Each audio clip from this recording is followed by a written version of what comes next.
sampai duri yang menusuk tapak kaki, sesungguhnya itu adalah cara Allah ingin menghapuskan dosa-dosa. Ada orang-orang yang silap, salah dan berdosa, lalu Allah sayang kepadanya. Innallaha idza ahabba qauman ibtalahum. Kalau Allah sayang kepada kaum itu, Allah uji dia dengan penyakit, lalu Allah bersihkan dia hatta yamshi 'alal ardi makanan alaihi khati'ah, sampai dia berjalan di atas muka bumi tidak lagi ada dosanya walaupun sebesar debu, bersih sebersih-bersihnya. Tapi terkadang pandangan manusia berbeda dengan pandangan Allah Subhanahu wa ta'ala. Allah menguji manusia membuat derajatnya naik. Allah menguji manusia membuat dosanya hilang. Allah menguji manusia membuat dia sabar, dan ketika dia sabar Allah berikan balasan. Innama yuwaffas sabiruna ajrahum bighairi hisab. Balasannya tidak dapat dihitung oleh manusia. Tapi kemudian manusia memandang inilah orang yang terlaknat karena sering sakit, inilah orang yang terlaknat karena selalu banyak kesulitan, kesusahan dalam hidupnya. Padahal orang yang terlaknat adalah orang yang ketika diberikan nikmat, manusia menganggap, menyangka itu nikmat, padahal itu hanyalah azab yang tertunda. Apa kata Allah Subhanahu wa ta'ala? Sanastadrijuhum, kami berikan mereka istidraj min haitsu la ya'lamun, tanpa mereka sadari mereka sedang dipermainkan Allah Subhanahu wa ta'ala. Orang menyangka mereka adalah orang-orang yang diberi nikmat, padahal sesungguhnya dia sedang dipermainkan dengan azab tapi berbaju nikmat.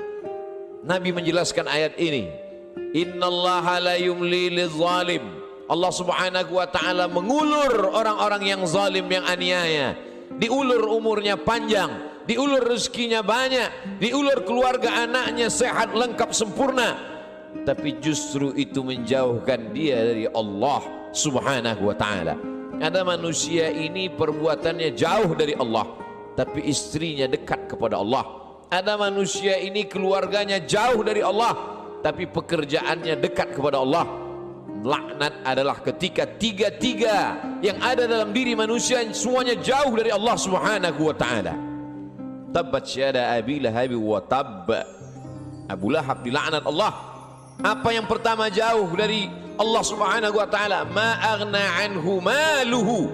Hartanya yang banyak justru membuat dia semakin jauh dari Allah. Wa ma kasab. Usahanya, pekerjaannya, perbuatannya, aktivitasnya juga membuatnya jauh dari Allah.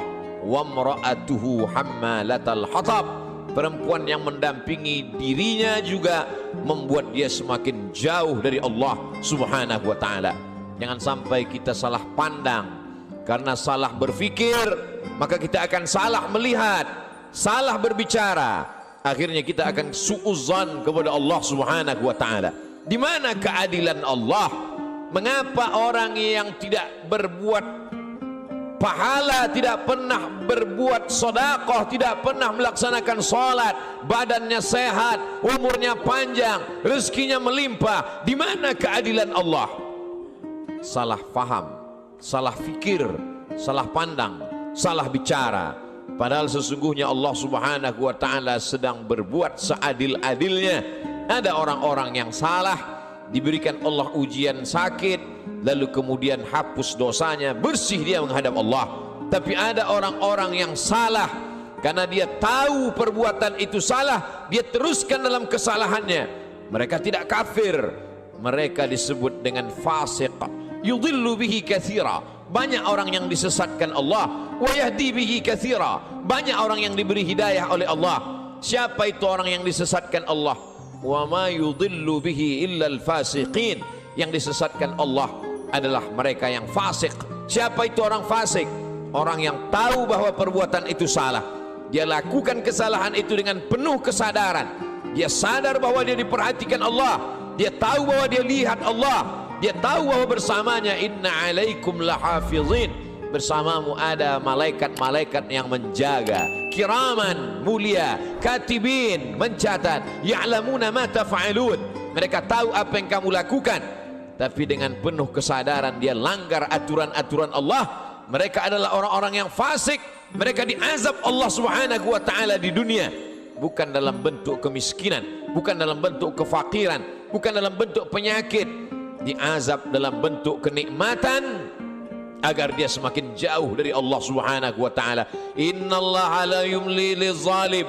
Allah Subhanahu wa taala mengulur orang-orang yang zalim itu, diulur umurnya, dipanjangkan umurnya, dilimpahkan rezekinya, disehatkan anak-anaknya supaya semakin jauh dari Allah Subhanahu wa taala.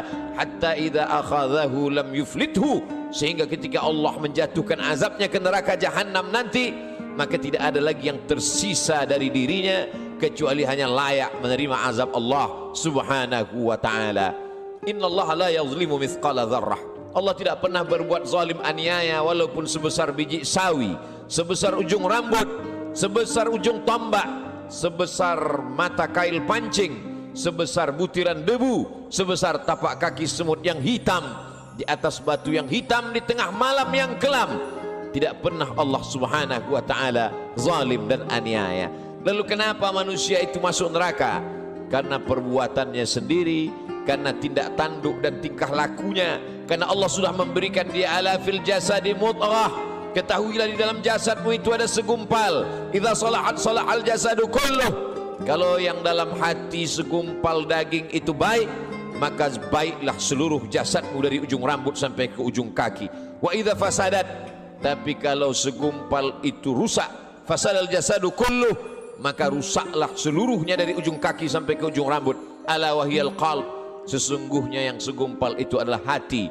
Wa nafsi wa ma sawwaha, demi jiwa manusia dan penciptaannya. Fa alhamaha fujuraha, Allah berikan jalan fujur, jahat, buruk, hitam, bengkok. Wa taqwaha, Allah berikan jalan yang lurus, baik, saleh. Maka kemudian tinggal manusia memilih. Manusia memilih. Qad aflaha man zakkaha, beruntunglah orang yang mensucikan hatinya, lalu dia memilih jalan yang diberikan Allah Subhanahu wa taala. Wa qad khaba man dassaha, rugi sia-sialah orang yang mengotori jiwanya, lalu dia mengotori dirinya, lalu kemudian dia kembali kepada Allah dengan pakaian dosa, lalu kemudian dia heran sendiri melihat dirinya di hadapan Allah. Ya Rabb, ma li hadzal kitab, mengapa buku catatan dosa amal perbuatan saya ini la yughadiru saghiratan, semua yang kecil-kecil, wala kabiratan, semua yang besar-besar, illa ahsaha, semua tercatat tertulis dalam buku yang nyata. Allah Subhanahu wa taala berkata padanya saat itu, Iqra, bacalah. Di dunia kita diperintahkan membaca Al-Quran bersama para kiai, guru, abaib, alim ulama. Kita diperintahkan membaca kitab-kitab. Tapi saat itu kita diperintahkan Iqra kitabak, baca buku catatan amalmu. Kafa bi nafsika al-yawma 'alaika hasiba, cukuplah itu sebagai alat untuk menghitung segala perbuatanmu. Tapi saat itu apa daya, apa yang dapat dilakukan manusia? Penyesalan tak lagi bermakna. Saat itu dia hanya dapat mengutuk dirinya. Saat itu wasiqal ladzina taqaw rabbahum, orang-orang yang takut kepada Allah, maka dia akan digiring, dibawa ilal jannati zumara, masuk ke dalam surga berjamaah. Sampai di pintu surga, apa kata malaikat menyapa? Salamun, selamat kamu, tibtum, kamu sudah berbuat baik, fadkhuluha khalidin, masuklah kamu ke dalam surga khalidin, kekal selama-lamanya. Mendapatkan salam dari pejabat, mendapatkan salam dari orang kaya, betapa bangga, betapa terhormatnya. Ini bukan salam dari makhluk. Salamun qawlan min rabbir rahim, salam dari Allah Subhanahu wa taala. Jibril pernah menitipkan salam kepada Sayyidatuna Aisyah Ummul Mukminin. Betapa senangnya mendapatkan salam dari makhluk yang tak berdosa, malaikat. Tapi ini salam dari Allah Subhanahu wa taala. Salamun, salam, bersih, suci, tak ada noda dan dosa. Min rabbir rahim, dari Allah yang tak ada kotoran, subhanahu, maha suci, wa ta'ala, maha tinggi dari makhluk. Lalu siapa yang mendapatkan salam dari Allah itu? Yang mendapatkan salam dari Allah juga orang-orang yang hatinya salam. La yanfa'u malun, hari itu tak ada guna harta, wala banun, tak ada guna anak, illa man atallaha, kecuali orang-orang yang datang menghadap Allah biqalbin salim, dengan hati yang bersih, dengan hati yang suci. Tubuh manusia penuh dengan kotoran. Tubuhnya dari daging, dari darah, dari tulang, dari kuku dan bulu, hancur busuk menjadi nanah, nanah menjadi santapan cacing tanah, kotor, bau, hina, rendah. Tapi kemudian dia menjadi mulia karena hatinya yang bersih mengingat Allah subhanahu wa ta'ala. Aneh, ajaban, manusia itu memang makhluk yang benar-benar aneh, diciptakan dari sesuatu yang kotor, rendah, hina. Lalu kemudian setelah ditiupkan roh ke dalam jasadnya, faqa'u lahu sajidin, semua makhluk-makhluk malaikat bersujud kepadanya. Lalu kemudian Allah subhanahu wa ta'ala mengujinya. Setelah makhluk bersujud kepadanya, maka iblis menggodanya. Tergoda dia dengan segala yang apa dia lihat di dunia. Semua yang dia pandang menggoda, semua yang dia dengar juga menggoda hati kecilnya. Tapi ada orang-orang yang diberikan Allah subhanahu wa ta'ala istiqamah. Alladzina qalu rabbuna Allah, mereka berkata Rabbku Allah, summa istaqamu, setelah itu dia istiqamah, maka Allah berikan balasan. Tatanazzalu alaihimul malaikah, turun kepada mereka malaikat. Apa kata malaikat? Berkata, alla takhafu, jangan kau takut, wala tahzanu, jangan kau sedih. Karena memang penyakit manusia hanya dua saja. Yang pertama takut, yang kedua sedih. Takut terhadap masa depan, sedih terhadap masa lalu, sedih terhadap masa yang sudah lampau. Ada kekhawatiran, ada kecemasan yang berlebih dalam diri manusia untuk melihat masa depan. Cemas yang berlebih itulah yang membuat naik tensi darah. Cemas yang terlalu berlebih dari batas normal itulah yang membuat naik jantung koroner, diabetes dan lain sebagainya. Tapi orang-orang yang istiqamah, dia selalu berada dengan Allah subhanahu wa ta'ala. Masalah hidup ini besar, tapi dia berharap kepada yang maha besar. Allahu Akbar. Masalah hidup ini hebat, tapi dia mendekat kepada yang maha hebat. Allah Jalla Jalaluh, mulia. Tidak ada yang lebih mulia daripada Allah subhanahu wa ta'ala. Semua yang bersama dengan Allah, maka Allah akan membersamainya. Orang-orang yang diuji itu selalu merasa bersama dengan Allah, maka kemudian Allah membalasnya, innallaha ma'as sabirin, Allah bersama mereka. Ayatnya tidak berkata innas sabirina ma'allah, orang-orang sabar bersama Allah, tapi Allah lebih mendahulukan dirinya. Aku bersama mereka, kata Allah subhanahu wa ta'ala. Ana inda husni zanni abdi bi, aku menurut prasangka hambaku kepadaku. Idza dzakarani, kalau dia mengingat aku, menyebut aku, fi nafsihi, dalam dirinya sendiri, dzakartuhu fi nafsi, maka aku pun akan menyebut, mengingatnya sendiri, kata Allah subhanahu wa ta'ala. Wa idza dzakarani fi mala'in, kalau dia mengingat aku, menyebut aku bersama orang-orang yang ramai, bersama makhlukku, kata Allah, dzakartuhu fi mala'in, aku juga akan balas, aku akan sebut namanya, aku akan muliakan dia. Fi mala'in khairum min mala'ihim, di satu kelompok jamaah, di satu kelompok orang makhluk yang lebih mulia daripada mereka. Saat itu makhluk ini dimuliakan Allah subhanahu wa ta'ala. Majtama'a qaumun fi baitin min buyutillah, sekelompok orang berkumpul di rumah Allah, yatsluna kitab Allah, yang dia baca adalah firman ayat-ayat Allah, wa yatadarasunahu fima bainahum, dia kaji isinya dalam kajian tafsir, dalam kajian fikih, dalam kajian hadis, dalam kajian akhlak, dalam kajian usul fiqh. Nazalat alaihimus sakinah, turun ketenangan ke dalam hati mereka. Hati bukan punya kita. Qalbul mu'min baina asabi'ir rahman, hati orang beriman seperti uang logam yang dipermainkan di jari jemari.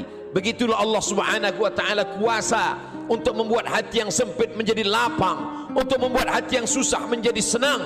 Semua berada dalam genggaman qudrat iradat kuasa Allah subhanahu wa ta'ala.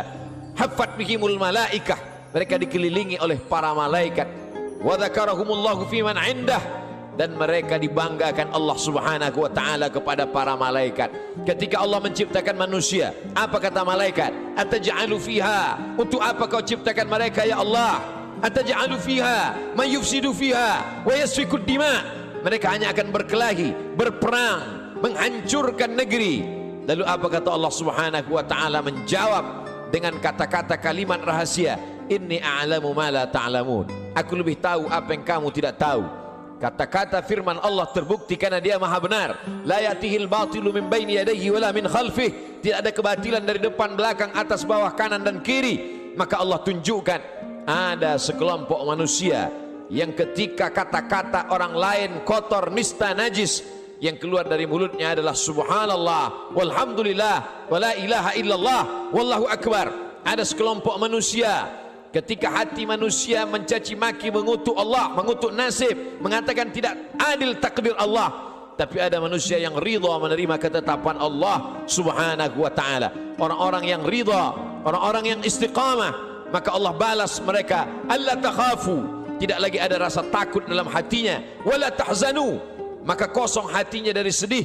Setelah hati itu hilang rasa takut dan rasa sedih, lalu kemudian ditanamkan Allah kebahagiaan dan kesenangan. Wa absyiru bil jannati allati kuntum tu'adun, berbahagialah kamu mendapatkan nikmat surga yang dijanjikan Allah subhanahu wa ta'ala. Ketika datang seorang sahabat bertanya kepada Rasulullah, ausini, berikan aku wasiat pesan yang singkat. Setelah aku dapatkan, aku tidak perlu lagi bertanya kepada siapapun di dunia ini ya Rasulullah.